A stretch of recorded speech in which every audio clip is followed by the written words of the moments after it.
Nous sommes le mercredi 28 janvier 2015. Bonjour, bonsoir à tous. Merci d'être sur Télé Pluriel à l'heure du journal Pulsation. L'essentiel de l'actualité de la journée. Le président Michel Martelly s'est envolé ce mercredi pour San José, Costa Rica, pour participer au 3e sommet des chefs d'État et de gouvernement de la communauté des États de l'Amérique latine et de la Caraïbe qui prend fin ce jeudi sur place. Le chef de l'État aura des réunions bilatérales avec les présidents de l'Équateur, Rafael Correa, et du Costa Rica, Luis Guillermo Solís Rivera, informe le bureau de communication de la présidence haïtienne. De nouvelles nominations au sein de l'administration publique, entre autres l'ex-ministre de la Justice, Jaronel Sanon, le nouveau secrétaire général de la présidence, Hérode Israël, a été nommé directeur général de la Radio-Télévision nationale d'Haïti en remplacement d'Harrison Ernest. L'ex-vice-présidente du CEP, Chantal Raymond, est la nouvelle directrice générale de l'OFNAC. Le nouveau directeur général de la RTNH a été installé ce mercredi lors d'une cérémonie présidée par le ministre de la Communication et porte-parole du gouvernement, Rothschild François Junior. Hérode Israël entend refaire l'image de la RTNH. La plateforme des syndicats d'enseignants en grève depuis environ 3 semaines pose certaines conditions pour regagner les salles de classe, contre des garanties quant au déblocage des fonds annoncés par le ministre de l'Éducation nationale pour le paiement des arriérés de salaire. Les organisations populaires de l'opposition annoncent 2 journées de grève les 2 et 3 février prochains dans la zone métropolitaine de Port-au-Prince pour contraindre le gouvernement à revoir à la baisse les prix du carburant alors que le coût du brut ne cesse de chuter à l'échelle internationale. Un appel à la grève appuyé par la table de concertation, l'opposition qui dit soutenir toute forme de mobilisation pacifique pour aboutir à la chute du président Michel Martelly. La Cour d'appel de Port-au-Prince a pu entendre ce mercredi l'affaire relative à l'assassinat le 17 avril 2012 du policier Walkie Calixte. L'affaire a été reportée au mercredi 4 février. L'avocat de la famille, Calixte Maître André Michel, déplore une certaine négligence du commissaire du gouvernement près la cour d'appel qui n'aurait pas envoyé à temps certaines correspondances, notamment pour demander l'extraction du pénitencier de certains détenus impliqués dans ce meurtre. Les 2 anciens députés, Rodriguez Séjour et Zounaïa Bélanger-Baptiste, inculpés dans cette affaire, doivent aussi comparaître. Le deuxième explication dit certain que les 43 étudiants disparus dans le sud du pays depuis le 26 septembre dernier ont été assassinés par un groupe criminel. Les autorités judiciaires se basent sur les déclarations de près d'une centaine de détenus ainsi que des éléments matériels. Les familles rejettent ce scénario et craignent que le dossier soit enterré. La FC Barcelone s'est qualifiée ce mercredi pour les demi-finales de la Coupe du Roi. Après sa victoire 3-2 face à l'Atlético Madrid avec Chente Calderon, mention spéciale pour le Brésilien Neymar, auteur d'un doublé. À 42 ans, l'ex-international portugais Luís Figo est le 6e candidat à se lancer dans la course à la présidence de la Fédération internationale de football. Il souhaite améliorer l'image de la FIFA. Toutes les candidatures doivent être déposées ce jeudi.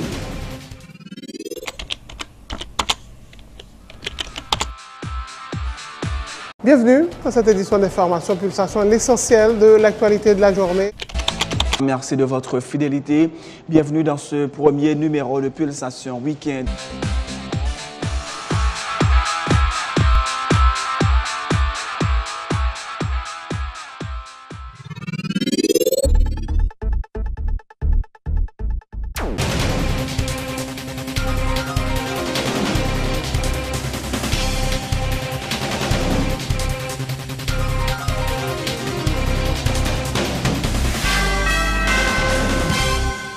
Donc, chef, bonjour, bonsoir, et c'est parti pour le développement du journal. Le président Michel Martelly a laissé le pays ce mercredi à destination de San José, Costa Rica, pour participer au 3e sommet des chefs d'État et de gouvernement de la communauté des États de l'Amérique latine et de la Caraïbe.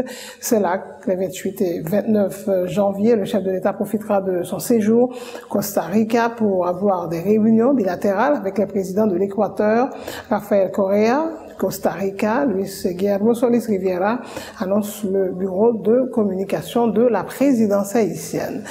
De nouvelles nominations au sein de l'administration publique, c'est le secrétariat de la présidence qui a annoncé la nomination d'une douzaine de personnalités à différents postes dans les directions générales de certains ministères et organismes déconcentrés. Signalons entre autres la nomination de l'ex-ministre de la Justice, Jean-Ronel Sanon, au poste de secrétaire général de la présidence, celle de Hérault d'Israël, la radio-télévision nationale, en remplacement d'Harrison Ernest, ou encore celle de l'ex-vice-présidente du CEP, Chantal Raymond, à la direction générale de l'OFNAC.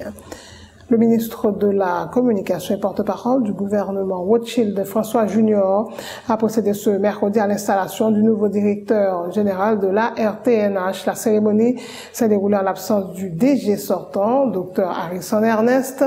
Le ministre a invité le nouveau patron de la RTNH à mettre ses expériences au sein de l'administration publique et ses compétences au service des médias d'État, appelé à jouer un rôle majeur dans la société haïtienne, particulièrement au cours de cette année électorale.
Le nouveau directeur de la RTNH, qui avait passé 3 ans comme consultant en communication à la direction générale de la télévision nationale, promet d'œuvrer en vue de refaire l'image de la RTNH. Hérault d'Israël se dit conscient de l'ampleur de la tâche qu'il attend.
La plateforme des syndicats d'enseignants en grève depuis environ 3 semaines pose certaines conditions pour regagner les salles de classe, entre autres des garanties quant au déblocage des fonds annoncés par le ministre de l'Éducation nationale pour le paiement des arriérés de salaire.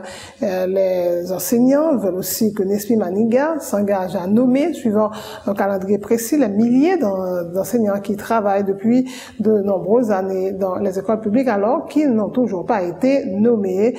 Les explications de Josué Mérélien, il est le coordonnateur de l'UNO. D'abord dénoncer quelques brutalités policières que élèves anciens subi dans quelques pays qu'on a pas de paix. Et lundi dans Carrefour, nous avons le professeur Jean-Joseph, qui est professeur de philosophie dans le lycée Henri Christophe, qui est victime de brutalités policières. Hier dans pas de paix, vous entendez ce qui est passé. Donc pour demander que la police accompagner élèves professeurs de la rue, mais ils ne pas doué et brutaliser, ils vont payer pour faire ça. Dans la majorité des départements, les professeurs sont d'accord avec les trêves, c'est une trêve qui est limitée et conditionnée.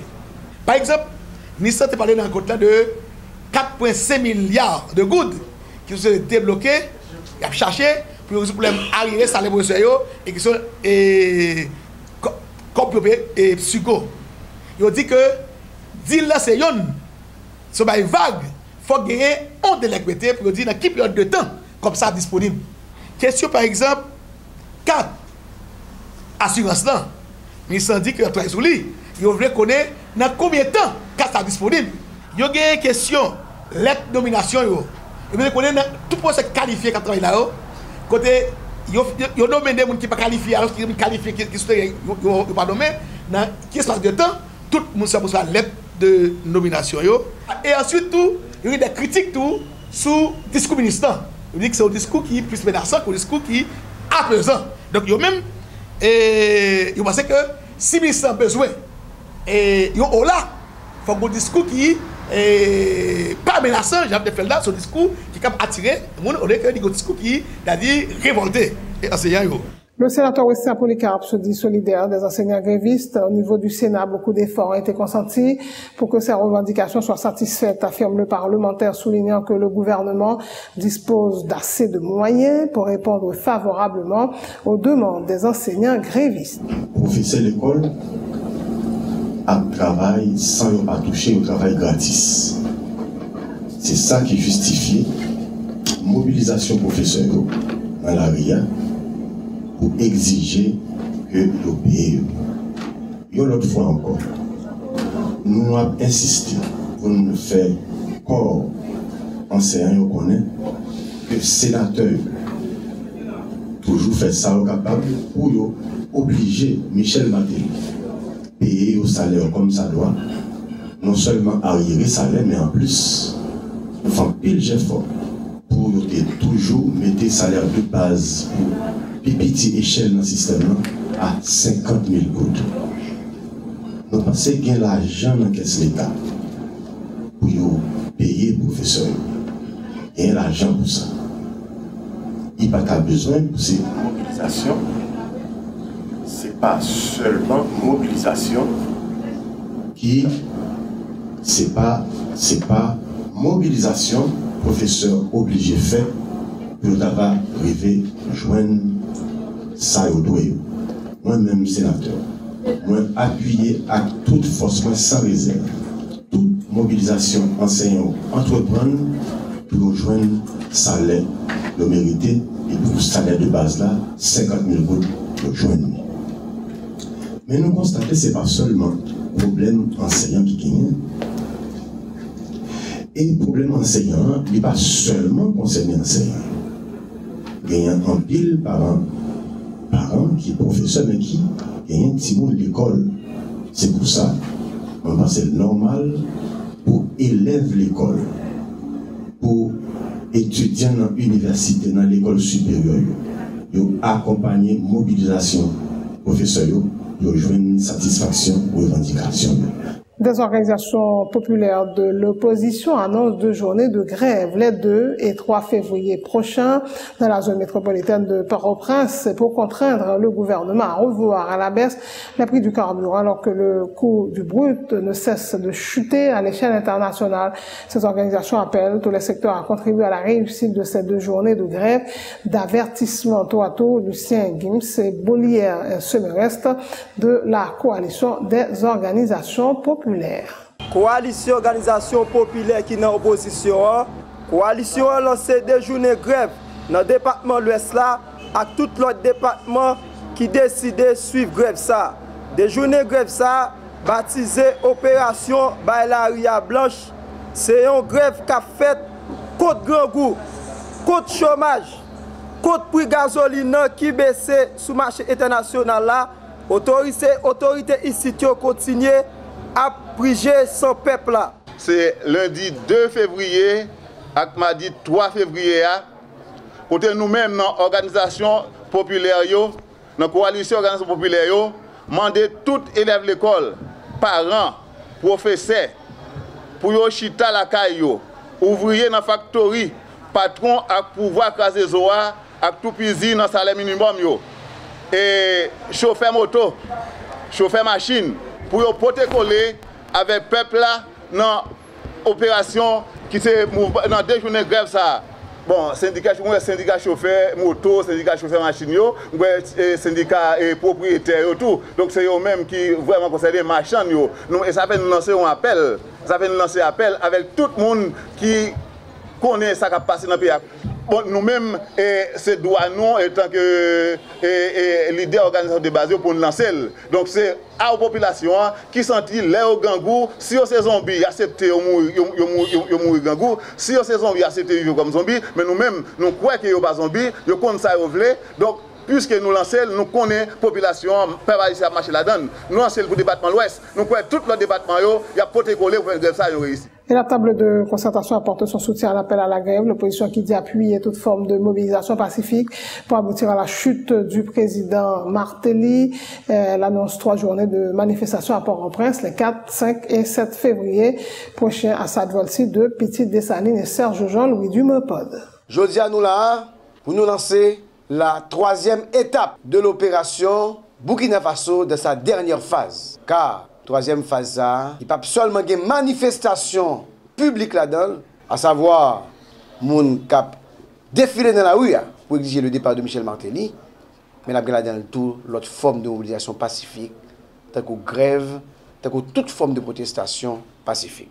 La table de concertation a appuyé dans grève, 2 journées de grève pacifique, ça, qui sont l'autre forme de mobilisation pacifique que nous entrons là-dedans pour obtenir la démission du président Martelly qu'on a exigé depuis pendant 3 ans et quelques mois que le passé au pouvoir. Nous avons un rassemblement. Nous avons fait vendredi dans rue Capois, dans le local FAF. C'est un prélude par rapport à 2 journées de grève. C'est un prélude par rapport à 3 journées de manifestation qu'a fait immédiatement après grève. Nous demandons tous les militants politiques qui identifient clairement dans la bataille démocratique là pour porter coller dans le rassemblement ça. Les ça, par un débat pour le faire pour identifier un ensemble de revendications sociales et politiques pour permettre aux militants, camarades qui ont participé dans le débat, qui ont convaincu dans la démarche côté de Ballet. Son préparation aussi dans l'opinion publique nationale. Les présidents Martelly allaient, qui comportement peut pas ici en fait pour gagner, ces répétitions 10 mars 90 ça n'a fait, les présidents avril étaient allés, tout le pays a fonctionné normalement, pas de violence, pas de déchoucage, parce que nous-mêmes n'avons pas partisans, ni violence, ni déchoucage, les présidents Martelly allaient. Autre point de l'actualité, la Cour d'appel de Port-au-Prince n'a pu entendre ce mercredi l'affaire relative à l'assassinat le 17 avril 2012 du policier Walkie Calixte. L'affaire a été reportée à 8 ans. L'avocat de la famille Calixte, Maître André Michel, déplore une certaine négligence du commissaire du gouvernement près la Cour d'appel qui n'aurait pas envoyé à temps certaines correspondances, notamment pour demander l'extraction du pénitencier de certains détenus impliqués dans ce meurtre. L'homme de loi rappelle que les 2 anciens députés, Bodiga Séjour et Enzo Naya Bélan Jean-Baptiste inculpés dans cette affaire qui avait toujours brandi leur immunité parlementaire pour refuser de comparaître en justice seront désormais contraints de le faire maintenant qu'ils ne sont plus couverts par cette immunité. Le dossier de l'assassinat du policier Walkie Calix était supposé tendre jeudi à part devant la cour d'appel de Port-au-Prince. On connaît que dans le dossier ça, il y a pile de monde qui est en prison déjà, il y a plusieurs policiers qui sont en prison et il y a l'autre monde qui est en prison. On connaît qu'il y a 2 députés qui sont inculpés dans le cadre de cette affaire, anciens députés. Désormais, et ces 2 parlementaires avaient toujours refusé de comparaître par devant le juge d'instruction parce qu'ils ont une immunité. Maintenant, il n'y a plus d'immunité, ils doivent comparaître. Et si ils ne pas comparaître, la cour d'appel a autorisé qu'ils aillent chercher ou peut comparaître. Le dossier n'a pas attendu aujourd'hui parce que justement, le commissaire du gouvernement a porté une espèce de négligence. Il n'a pas de temps fait tout ça pour le faire. Les personnes qui se retrouvent derrière les barreaux, il n'y a pas de temps extrait, c'est-à-dire il n'y a pas de temps envoyé l'ordre dans le pénitencier pour mener au venir. Pour toute raison, ça, le dossier n'est pas attendu aujourd'hui. Et le dossier, d'après ce que m'a dit Maître Adeline Dougé, substitut du commissaire du gouvernement près de la cour d'appel de Port-au-Prince, le dossier a supposé tendre mercredi prochain, c'est-à-dire dans 8 jours. Où, en principe, le commissaire du gouvernement, celui qui joue le rôle de substitut du ministère public, à savoir Maître Adeline Dougé, pas de doute que il voyé papier bayo. Il voyait papier bayo, il était cité, il était supposé là. Maintenant, est-ce qu'on a un pays, est-ce qu'on pas dans un pays, pas de détail ça.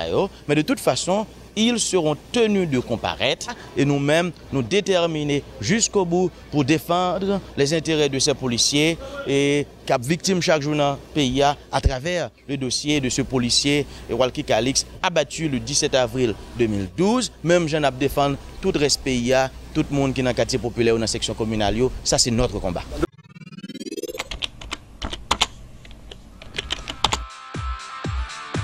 Bienvenue dans cette édition d'information Pulsation, l'essentiel de l'actualité de la journée. Merci de votre fidélité. Bienvenue dans ce premier numéro de Pulsation Week-end.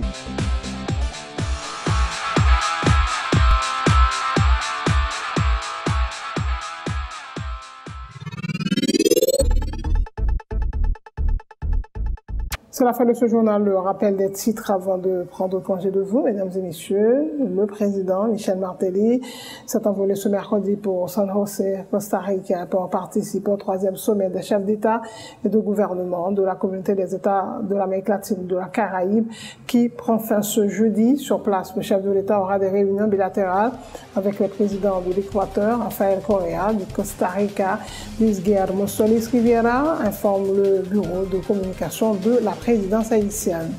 De nouvelles nominations au sein de l'administration publique, entre autres l'ex-ministre de la Justice Jean-Ronel Sanon est le nouveau secrétaire général de la présidence.